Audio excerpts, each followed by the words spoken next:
جی سورہ الانعام آیت نمبر 60۔ اعوذ باللہ من الشیطان الرجیم، بسم اللہ الرحمن الرحیم۔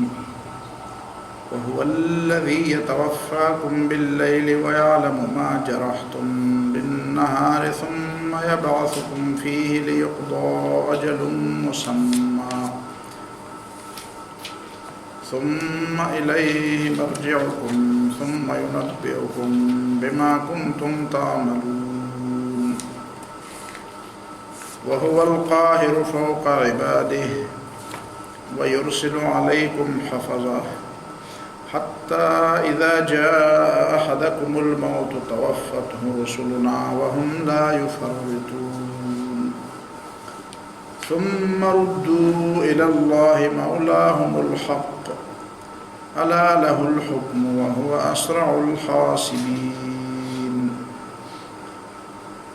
قل من ينجيكم من ظلمات البر والبحر تدعونه تضرعا وخفية لئن أنجانا من هذه لنكونن من الشاكرين قل الله ينجيكم منها ومن كل كرب ثم أنتم تشركون۔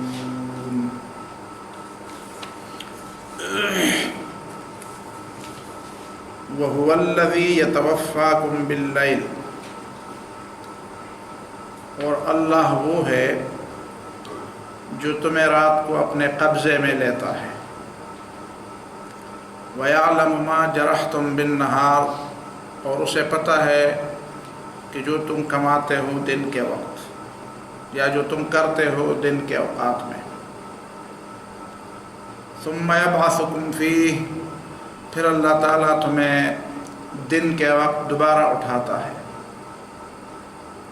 لِيُقْضَى أَجَلٌ مُّسَمًّى، تاکہ پورا ہو جائے وہ وقت اور وہ اجل جو اللہ کے ہاں مقرر ہے۔ ثم الیہ مرجعکم، پھر اللہ کی طرف تمہاری واپسی ہے۔ ثم ینبئکم بما کنتم تعملون، پھر اللہ تعالیٰ تمہیں خبردار کرے گا اور بتائے گا کہ تم کیا کرتے رہے ہو۔ وہو القاہر فوق عبادہ، اور اللہ قدرت والا غلبے والا ہے اپنے بندوں کے اوپر۔ ویرسل علیکم حفظہ، اور اللہ بھیجتا ہے تمہارے اوپر نگراں۔ حتی اذا جاء احدکم الموت، یہ نگرانی اس وقت تک جاری رہتی ہے جب تک کہ تمہارے میں سے کسی کے موت کا وقت آ جاتا ہے۔ توفتہ رسلنا، تو اسے اپنے قبضے میں لیتے ہیں ہمارے بھیجے ہوئے فرشتے۔ وہم لا یفرطون، اور وہ ہمارا حکم پورا کرنے میں کوئی کمی اور کوتاہی نہیں کرتے۔ ثم ردوا الی اللہ مولاہم الحق، پھر یہ سارے لوگ اپنے حقیقی مالک اور حقیقی آقا کے پاس واپس کیے جائیں گے۔ الا لہ الحکم، خبردار اختیارات اللہ کے پاس ہیں۔ وہو اسرع الحاسبین، اور وہ بہت تیز حساب کرنے والا ہے، بہت جلد حساب کرنے والا ہے۔ قل من ینجیکم من ظلمات البر والبحر، کہہ دو کون ہے جو تمہیں نجات دیتا ہے خشکی اور تری کے اندھیروں سے۔ تدعونہ تضرعا وخفیہ، اس حال میں کہ تم اللہ کو پکارتے ہو گڑ گڑا کر، عاجزی کے ساتھ اور چپکے چپکے سے، اور کہتے ہو کہ لئن انجانا من ہذہ، اگر اللہ نے ہمیں اس مصیبت سے نجات دی، لنکونن من الشاکرین، تو یقیناً ہم شکر گزار بندوں میں سے ہو جائیں گے۔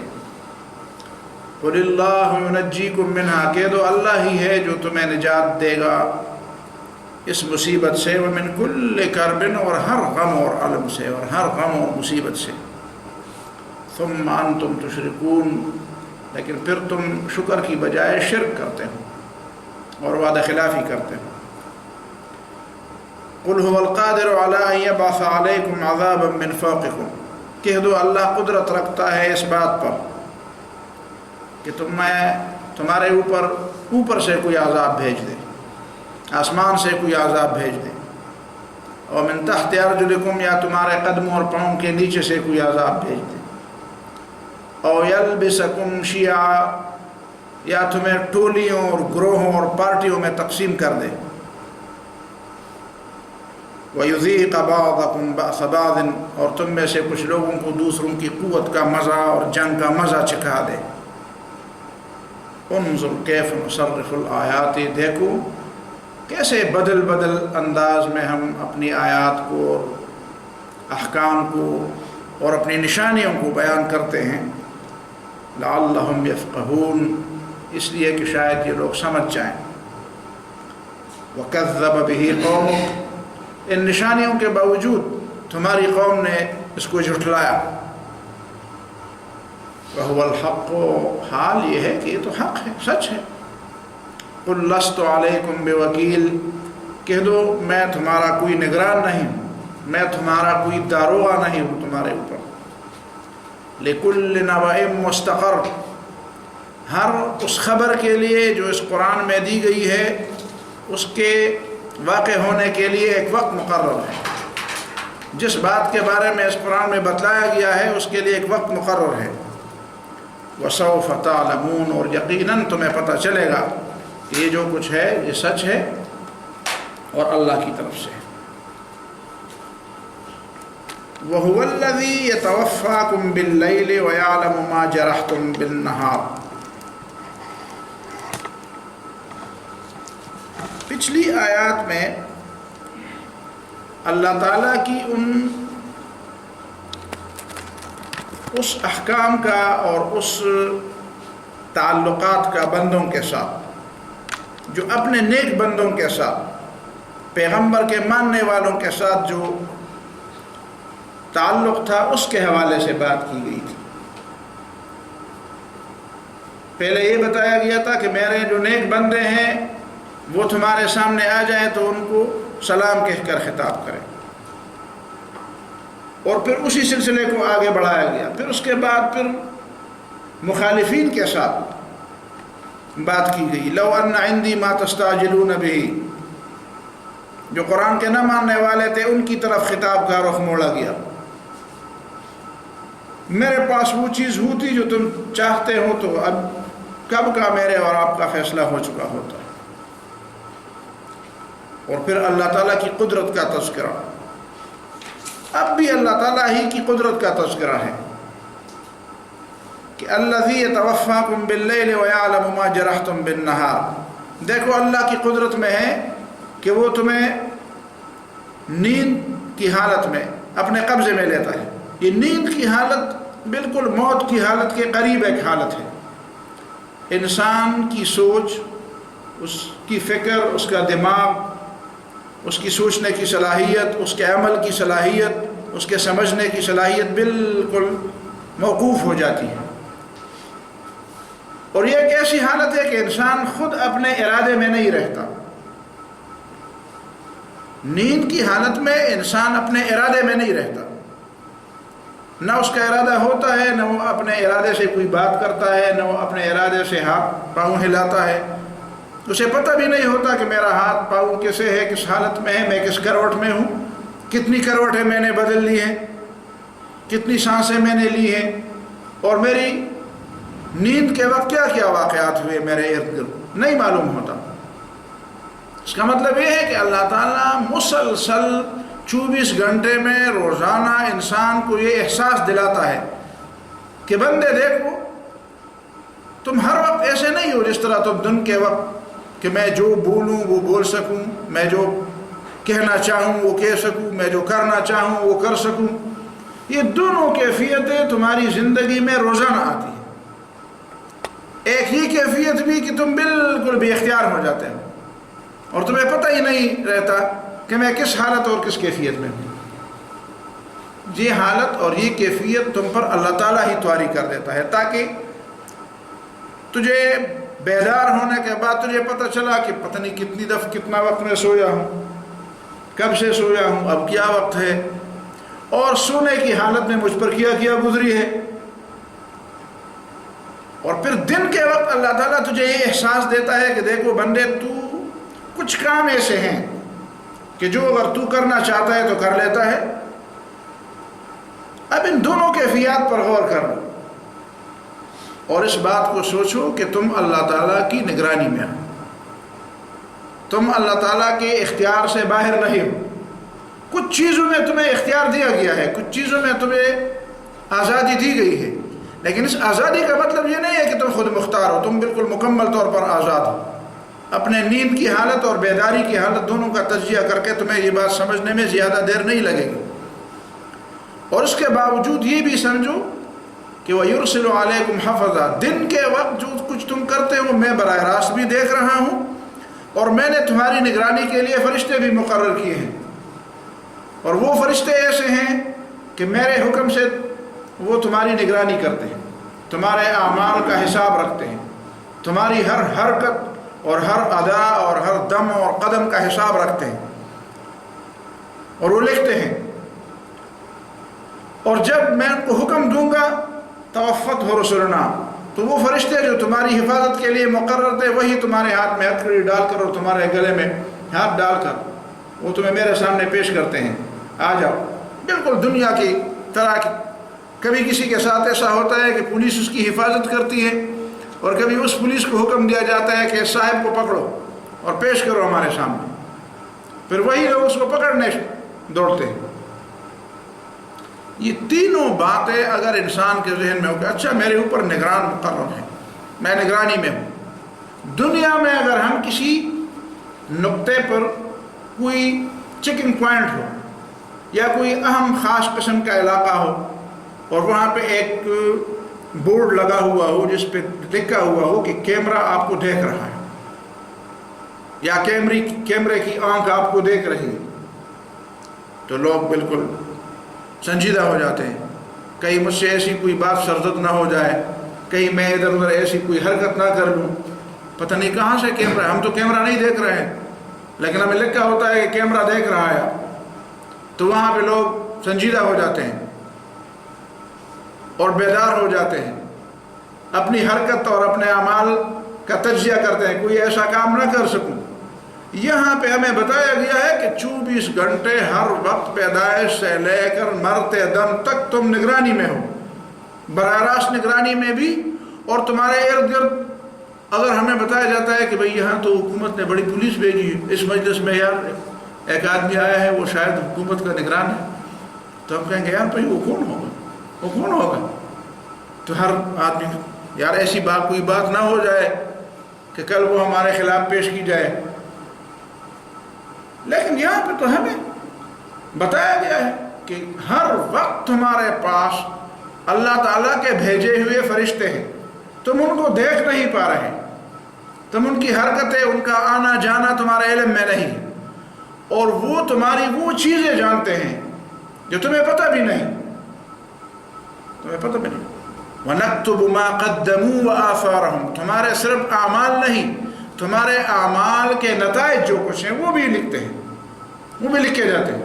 صرف یہ نہیں کہ اس نے یہ کام کیا، بلکہ اس کام کے نتائج کیا نکلے، اس کام کے نتائج کو بھی لکھا جاتا ہے۔ اس کا مطلب یہ ہے کہ تمہیں جو بتایا گیا ہے کہ تم اللہ تعالیٰ کے خلیفہ ہو، اس لحاظ سے بھی اس بات کو سمجھو کہ خلیفہ ہونے کا مطلب یہ نہیں ہے کہ بالکل تمہیں آزاد چھوڑا گیا ہے کہ بعد میں دیکھا جائے گا، جس طرح ہم پشتو میں کہتے ہیں نا پلوی لاہور بیا حساب کتاب کو، اس طرح نہیں ہوگا، حساب کتاب تو بعد میں ہوگا، لیکن فی الوقت بھی ایک لمحے کے لیے بھی تمہیں اسی طرح کھلا اور آزاد نہیں چھوڑا گیا ہے، اور تجھے بار بار یہ احساس دلایا جاتا ہے کہ تم اتنے آزاد نہیں ہو جتنے آزاد تم اپنے آپ کو سمجھتے ہو۔ یہ نیند تم پر کون طاری کرتا ہے، اور نیند کی یہ حالت کس نے بنائی ہے؟ کیا یہ کسی ادارے نے اس طرح کیا ہے؟ کیا کچھ لوگوں نے آپ کو اس طرح کی نیند کے لیے جو مقرر کیا ہے ضابطہ کہ اس میں تمہاری یہ حالت ایسی ہوگی اور یہ نہیں ہوگی اور اس طرح تم اپنے آپے میں نہیں رہو گے، تم اپنے اختیار میں نہیں رہو گے. یہ کیفیات جو تم پر نیند کی حالت میں طاری ہوتی ہے، یہ کیفیات من و عن اللہ ہی کی طرف سے ہیں، اور تمہیں یہ سمجھانے کے لیے ہے کہ تم اتنے بھی نہیں ہو جتنے اپنے آپ کو سمجھتے ہو. اور اس کے بعد پھر فرمایا لِيُقْضَى أَجَلٌ مُّسَمًّى اور ثُمَّ يَبْعَثُكُمْ فِيهِ، دن کے وقت تمہیں اٹھاتا ہے، تمہیں بیدار کرنے کو بھی بعث، حالانکہ بعث ہم بعث بعد الموت کو کہتے ہیں، اٹھانا، دوبارہ اٹھانا. تو گویا یہ نیند سے بیدار ہونا بھی بعث بعد الموت کی ایک نشانی ہے، اس کی ایک قسم ہے.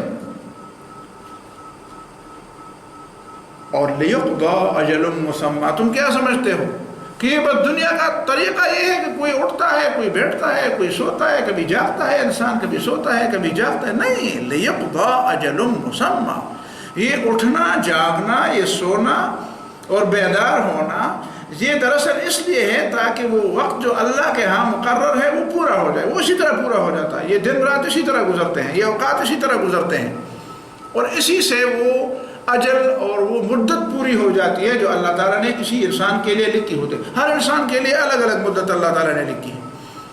کتنی سانسیں ہیں، زبان کی کتنی حرکتیں ہیں، آنکھوں کی کتنی دفعہ جھپکنا ہے، دل کا کتنی دفعہ دھڑکنا ہے، یہ ہمیں نہیں معلوم. کسی انسان کو اپنے بارے میں، کسی اور، حتیٰ کہ انتہائی کسی قریب کے بارے میں، ایک انسان کا پیارا بیٹا کیوں نہ ہو، اس کا پیارا ابو کیوں نہ ہو، اسے نہیں معلوم کہ اس کے دل نے کتنی دفعہ دھڑکنا ہے، اس کی آنکھ نے کتنی دفعہ جھپکنا ہے، اس کی زبان نے کتنی دفعہ حرکت کرنی ہے. لیکن اللہ کا علم ہے کتنے قدم اس نے اٹھانے ہیں اور کتنے قدم رکھنے ہیں، کتنی سانسیں لینی ہے اور کتنی چھوڑنی ہے. لِيُقْضَى أَجَلٌ مُّسَمًّى، یہ سارا کچھ اسی لیے ہے کہ وہ مدت مقرر جو اللہ کے ہاں وہ پوری ہو جائے. ثُمَّ إِلَيْهِ مَرْجِعُكُمْ، پھر اللہ کی طرف تمہاری واپسی ہے. اور ثُمَّ يُنَبِّئُكُمْ بِمَا كُنتُمْ تَعْمَلُونَ، پھر اللہ تعالیٰ تمہیں بتائے گا کہ تم کیا کرتے رہے ہو. اس کا مطلب یہ ہے کہ تم نے جو کچھ کیا ہے وہ تم بھول چکے ہو، تمہیں یاد نہیں رکھنا، تم نے یاد نہیں رکھا، تم نے اعمال کو یاد نہیں رکھا. احصاہ اللہ ونسوہ، اللہ کو پتہ ہے لوگوں نے بھلا دیے، اور پھر اس کے باوجود اس کے بعد پھر یہ توحید کی دلائل ہے. وَهُوَ الْقَاهِرُ فَوْقَ عِبَادِهِ، اس کے باوجود کہ اللہ تعالیٰ نگران بھی مقرر کرتا ہے اور تمہاری کیفیات بھی تبدیل کرتا رہتا ہے، اس کے باوجود اللہ رب العالمین تمہارے اوپر ایک قدرت والی ذات ہے، غلبے والی ذات ہے. وَهُوَ الْقَاهِرُ فَوْقَ عِبَادِهِ، اور اللہ غلبے والا ہے.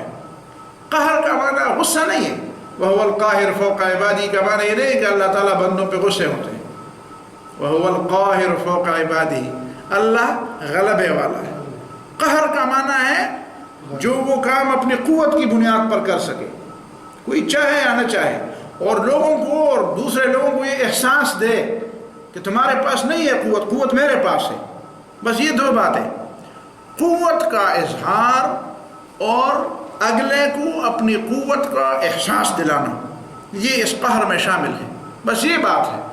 وَأَمَّا الْيَتِيمَ فَلَا تَقْهَرْ، یتیم کے بارے میں اپنے آپ کو زوراور اور غالب مت سمجھو، اور اسے یہ احساس نہ دلاؤ کہ میرا ہاتھ تمہارے اوپر ہے اور میں تجھ سے جو کچھ کر سکتا ہوں، اس لیے کہ اس کا باپ نہیں ہے.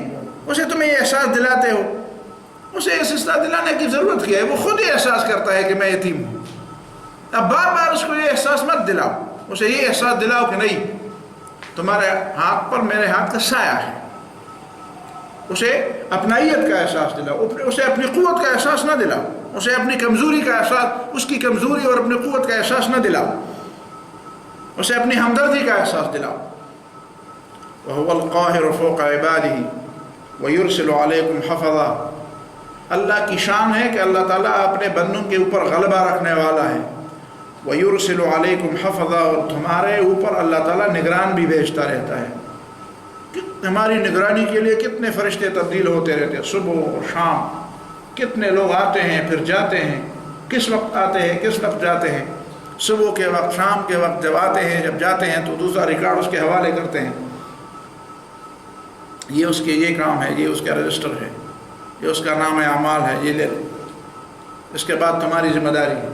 آتے جاتے وقت اس میں کوئی یہ نہیں ہوتا کہ ایک 8 بجے آیا اور دوسرا 7 بجے پھر پہلے چلا گیا تھا، اور دوسرے نے تو 8 بجے کی ڈیوٹی ختم کرنی تھی اور پتہ نہیں اس نے انتظار کیا، پتہ نہیں 10 بجے دوسرا آیا کہ نہیں آیا، اور درمیان میں یہ 2 گھنٹے ویسے رہ گئے۔ ایسا نہیں ہوگا۔ ایک ایسا لگا بندہ نظام ہے جس میں ذرہ برابر فرق نہیں، اس میں ذرہ برابر فرق نہیں۔ فرشتوں کے آنے اور اس کے جانے میں تم ایک لمحے کے لیے ایسے وقت تمہارے اوپر نہیں آتا کہ تمہارے وہ نگران تم سے غائب ہو جائے، غائب ہونے والے نہیں ہیں۔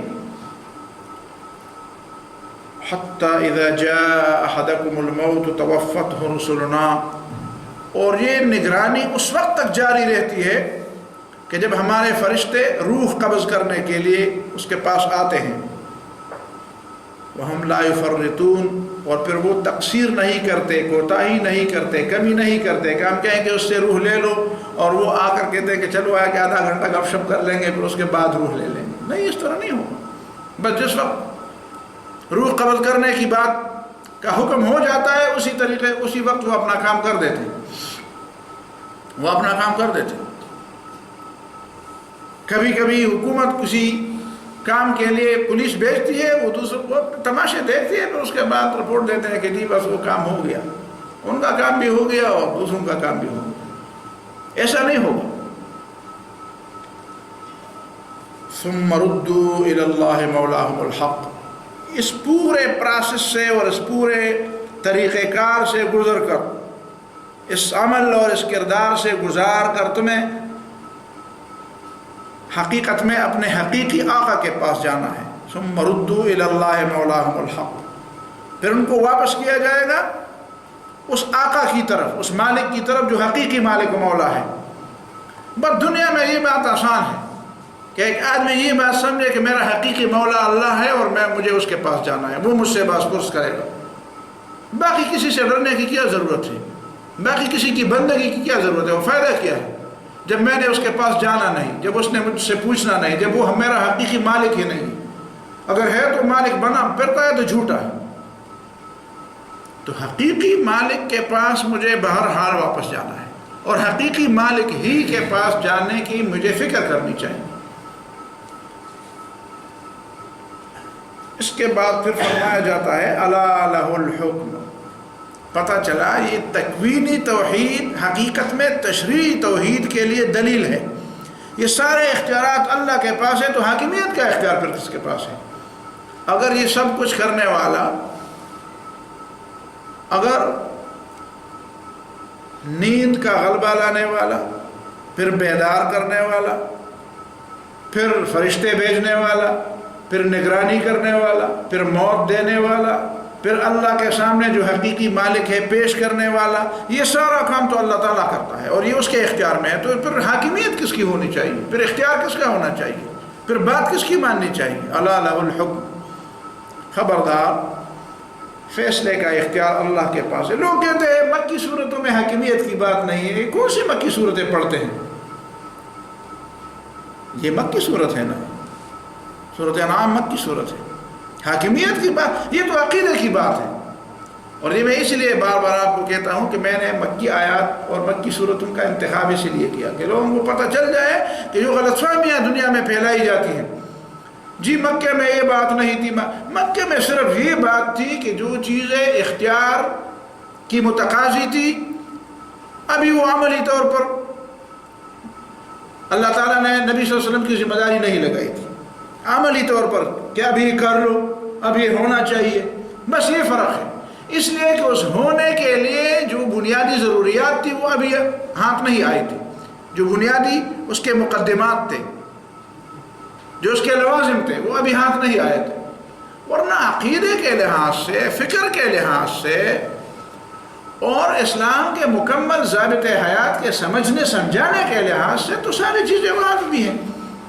مکہ معظم الا لہ الحکم، خبردار حاکمیت، اختیار، حکم اور آرڈر، یہی حاکمیت کی بات ہے، جی صرف اللہ ہی کے لیے۔ وہ اسرع الحاسبین، اور بہت تیز حساب کرنے والا ہے، اسے حساب کرنے میں دیر نہیں لگتی۔ ہم تو کبھی سمجھتے ہیں صرف یہ ایک بات بھی کہ اللہ تعالیٰ ان بندوں کا حساب لے گا. ہمیں تو کبھی خود اپنے اعمال کے بارے میں بھی پتہ نہیں چلتا کہ ہمارے ان اعمال کا اگر ہمیں بتایا جائے کہ تم حساب کر لو تو میں اگر درست طریقے سے بھی حساب کرنا چاہوں تو کیسے کروں گا؟ ایک پیپر کو صحیح معنی میں دیکھنے کے لیے جس درد سر کی ضرورت پڑتی ہے اور جو درد سر اٹھانی پڑتی ہے وہ ہمیں پتہ ہے کہ اگر درست طریقے سے آدمی ایک طالب علم ایک اسٹوڈنٹ کا پیپر چیک کرنا چاہے تو وہ کتنے درد سر سے گزرتا ہے، حالانکہ وہ بالکل اس کے 1 گھنٹے 2 گھنٹے کا ایک عمل ہوتا ہے اور اس مضمون کا بھی وہ ظاہر ہے کہ اس کے ساتھ تعلق ہوتا ہے جو پیپر وہ دیکھ رہا ہے. لیکن انسان کی پوری زندگی کے بارے میں کہ اس کو اس طرح کیا جائے اس کو اس طرح کیا جائے، یہ نیکی اور یہ بدی، یہ گناہ اتنا، اس کا اتنا وزن اور اس نیکی کا اتنا وزن، تو یہ تو انسان کے بعد خود انسان اپنے اعمال کے بارے میں نہیں کر سکتا. اور اللہ تعالیٰ کروڑوں اربوں کھربوں انسانوں کے اعمال کا حساب لمحات میں وقت ہی نے اسرع الحاسبین، سب سے زیادہ تیز، سب سے تیز حساب کرنے والا، بہت جلد حساب کرنے والا. حساب کرنے میں دیر نہیں لگتی، ہمیں پتہ ہی نہیں چلتا کہ اس حساب کرنے میں جو دیر نہیں لگتی اس کا طریقہ کار ہم اس کے گھر تک نہیں پہنچ سکتے، ہم اس کے الف با تک نہیں پہنچ سکتے. ہماری سوچ اور ہمارے دماغ سے وہ بہت بالا تر بات ہے. تو یہ ایک ایک بات اللہ تعالیٰ کی توحید اور اس کی حاکمیت کے لیے. پھر فرمایا دوسری دلیل، قُلْ مَن يُنَجِّيكُم مِّن ظُلُمَاتِ الْبَرِّ وَالْبَحْرِ، کہہ دو کون ہے جو تمہیں نجات دے خشکی اور تری کے اندھیروں سے. خشکی میں اندھیرے ہوتے ہیں، تری میں بھی اندھیرے ہوتے ہیں، سمندر میں بھی اندھیرے ہوتے ہیں. سمندر کے اندھیرے تو چلو معلوم ہے، رات کا اندھیرا تو خشکی تری دونوں میں ہے، لیکن دن کے وقت بھی سمندر میں اندھیرے ہوتے ہیں. کبھی گہرے بادل چھائے ہوتے ہیں، کبھی زبردست قسم کی موجیں آتی ہیں جس سے اندھیرا چھا جاتا ہے. گہرے سمندر میں، گہرے پانیوں میں، خشکی میں بھی کبھی اندھیرا چھا رہا، کبھی بادل ہوتے ہیں، کبھی بارش برستی ہے اس کا اندھیرا ہوتا ہے.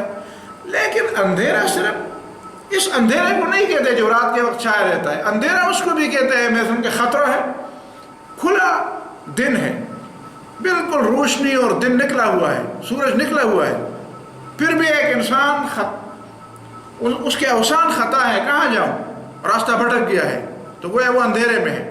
خطرہ ہے، طوفان آ رہا ہے، بارش آ رہی ہے، زلزلہ آ گیا ہے، کوئی دوسری بات آ گئی ہے، کوئی ایسی بات ہو گئی ہے کہ اب کہاں جاؤں، گاڑی فیل ہو گئی، سواری جو ہے اس نے جواب دے دیا، پانی ختم ہو گیا، راستہ بھٹک گیا، اب کہاں جاؤں، کیا کروں، کس طرف جاؤں. مجھے یاد ہے ایک دفعہ ایک جنگل میں، ہم بہت پہلے کی بات ہے، غالباً سن 77 کی بات ہے، بچے عمر بھی اتنی نہیں تھی، ایک جنگل میں سے گزر رہے تھے. اچانک ہم راستہ پہ 5-6 آدمی تھے، راستہ بھول گئے، اس جنگل میں کوئی راستہ تھا ہی نہیں. اب کیا جائے، ایک بزرگ بھی تھے ہمارے ساتھ، تو اب کوئی کہتا ہے ادھر جا، اور دھوپ بھی نہیں ہے، بادل بھی چھائے ہوئے ہیں، اور زوال کا وقت تقریباً ہو گیا ہے، گویا کہ ظہر کا وقت قریب ہے.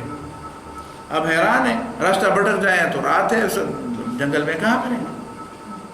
اچھا پھر یہ ہوا کہ میں نے سب ساتھیوں کو کہا کہ اگر آپ اختلاف نہ کریں تو میں ایک تجویز دیتا ہوں. تو سب نے کہا ٹھیک ہے، کون سی تجویز؟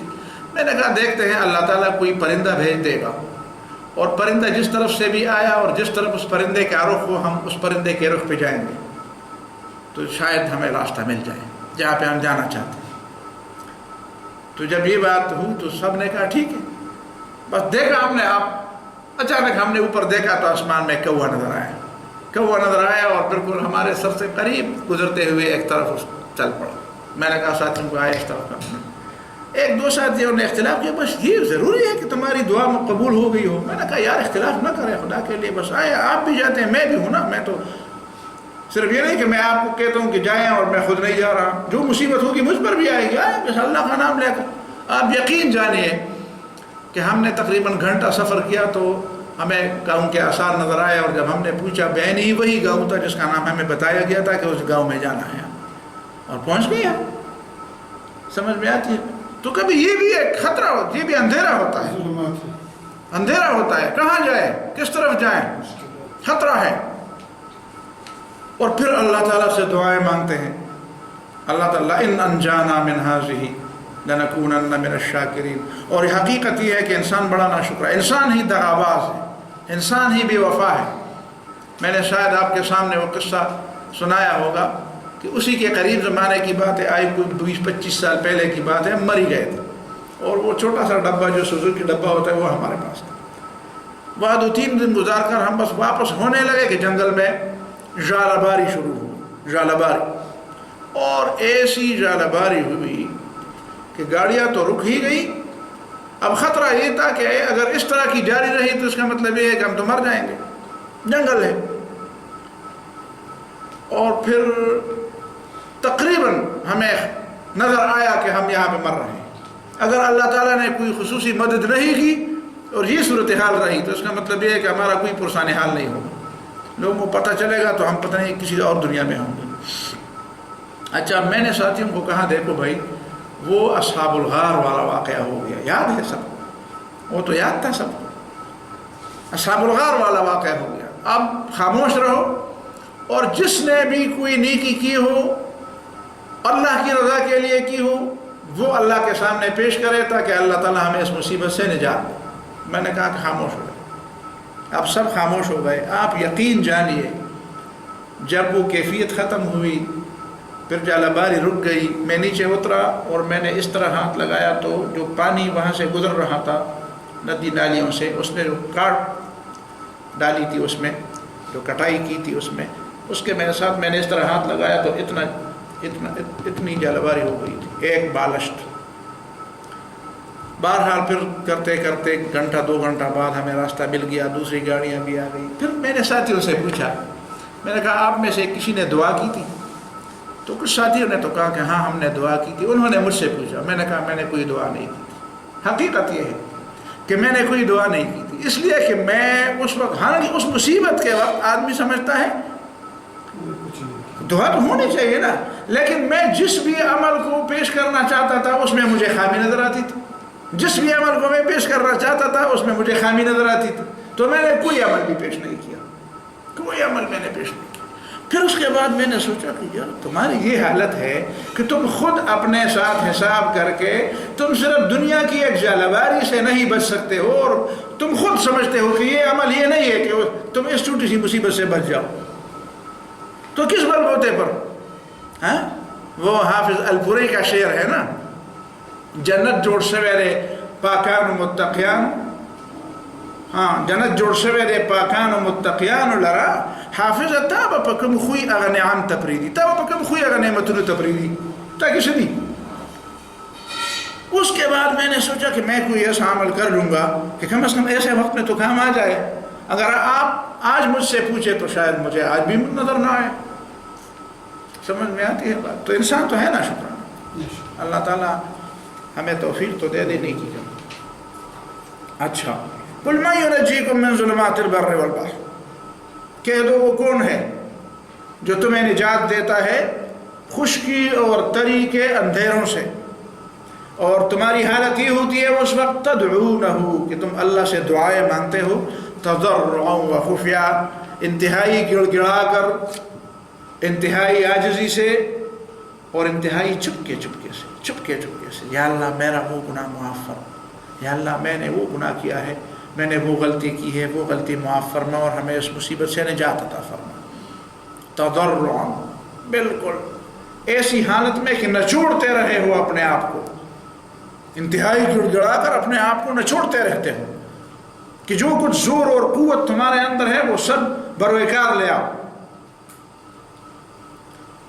لَإِنْ أَنْجَانَا مِنْ هَذِهِ، اگر اللہ نے اس مصیبت سے ہمیں نجات دی، لَنَكُونَنَّ مِنَ الشَّاكِرِينَ، تو ہم اللہ تعالیٰ کے نعمتوں کے قدردان بن جائے۔ واقعی اللہ نے بڑی نعمتیں کی ہمارے اوپر، ہی بہت بڑی نعمت ہوگی کہ پھر دوبارہ سے ہمیں زندگی ملے۔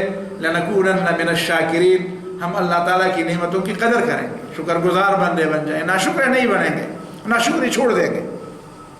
قُلِ اللَّهُ يُنَجِّيكُم مِّنْهَا، کہہ دو اللہ ہی ہے جو تمہیں نجات دے گا اس مصیبت سے بھی، ومن کل کرب، اور ہر چھوٹی بڑی مصیبت سے جو تمہیں کبھی معلوم ہے اور کبھی معلوم نہیں ہوگی. کبھی ایسی مصیبتیں بھی ہوں گی جو تمہیں پتہ ہی نہیں چلا. کوئی مصیبت آنے والی تھی اور ٹل گئی، آنے والی تھی وہ مصیبت کیا تھی، اور اللہ نے اس مصیبت کو جو ٹلا دیا، جو دفع کیا. تو کیسے دفع کیا پتہ ہی نہیں چلا کسی کو. لیکن ثم انتم تشرکون، اس کے باوجود کہ تم وعدے بھی کرتے ہو اور پھر وعدہ خلافیاں بھی کرتے ہو، غداریاں بھی کرتے ہو. اس کا مطلب یہ ہے کہ اللہ رب العالمین تو کبھی بھی وعدہ خلافی نہیں کرتا. اللہ رب العالمین نے تو کبھی بھی معاہدے کی خلاف ورزی نہیں کی. یہ تو انسان ہے کہ بار بار اللہ سے وعدے کرتا ہے اور پھر توڑتا ہے. وعدے کرتا ہے شکر گزاری کا، پھر شکر گزاری کی بجائے شرک کرتا ہے. وہی شکر اور شرک، شین را اور کاف، پھر ان کو الٹے پلٹے کرتا ہے. کہتا ہے کہ مطلب تو ایک ہے نا، مطلب تو ایک ہے، شرک کرتا ہے. قل هو القادر. اچھا، اب انسان کی جب یہ حالت ہے تو اس کا مطلب یہ ہے کہ وہ سزا کا مستحق ہے، وہ سزا کا سزاوار ہے، سزا کا حقدار ہے. اب سزا اللہ تعالیٰ نے جو پچھلی امتوں کو دی تھی وہ تو نبی صلی اللہ علیہ وسلم کی دعا سے اللہ تعالیٰ اب نہیں دے رہا کہ امتوں ہی کی امتیں برباد کر دی جائے. پچھلے زمانے میں تو پوری امت، پیغمبر کی پوری امت برباد کی گئی. اب اللہ تعالیٰ یہ سزا تو امت مسلمہ کو نہیں دے رہا ہے اس موجودہ دور میں کہ پوری امت ہی برباد ہو جائے. لیکن کیا سزا کی صرف وہ قسم ہے اللہ تعالیٰ کے پاس؟ اللہ تعالیٰ کے ہاں سزا کی کوئی کمی ہے؟ سزا کی کوئی شکلیں ہیں کہ جو صرف انسانوں کو پتہ ہے؟ اللہ کے ہاں سزا کی کئی شکلیں ہو سکتی ہیں.